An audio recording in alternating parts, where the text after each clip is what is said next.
Hello everyone, আসসালামু আলাইকুম। জারাস kitchen আপনাদের স্বাগতম। এই পর্বে আমি আপনাদের জন্য নিয়ে এসেছি নারিকেল এবং চিংড়ি মাছ দিয়ে আমড়ার ঝোল রান্নার রেসিপি।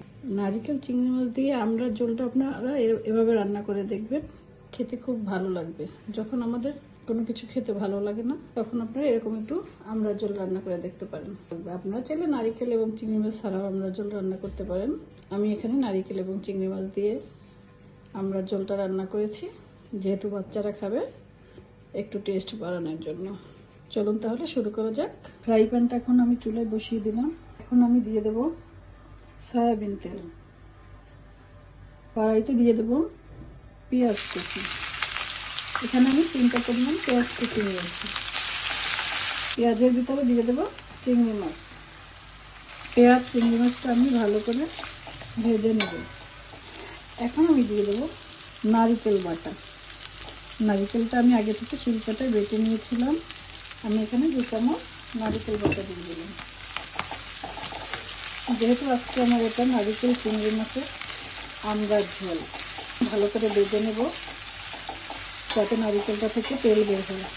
নারিকেল চিংড়ি মাছের ভিতরে আমি দিয়ে দেব 1/2 চা চামচ লবণ, দিয়ে দেব 1/2 চা চামচ হলুদ গুঁড়ো, আর দিয়ে দেব 1/2 চা চামচ মরিচ গুঁড়ো। এখন এটা আমি ভালো করে মিশিয়ে নেব। এর ভিতরে আমি দিয়ে দেব অল্প একটু পানি।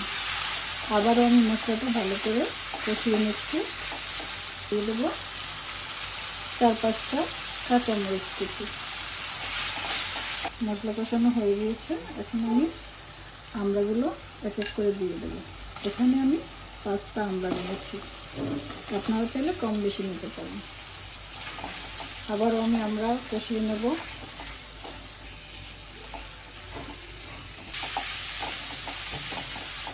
মশলা আমি সুন্দর মতো কষিয়ে নিয়েছি। এখন আমি আমরা চিংড়ি মাছের ভিতরে জল দিয়ে দেব।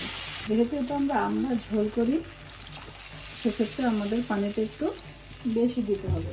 এখন আমি ঢাকনা দিয়ে দেব যতক্ষণ পর্যন্ত না আমড়াটা সেদ্ধ হয়ে যায়। দর্শক, আমার নারকেল চিংড়ি দিয়ে আমরা রান্না হয়ে গিয়েছে। এখন আমি এর উপরে দিয়ে দেব ধনেপাতা। আমি এটা এখন বাটিতে ঢেলে নিব।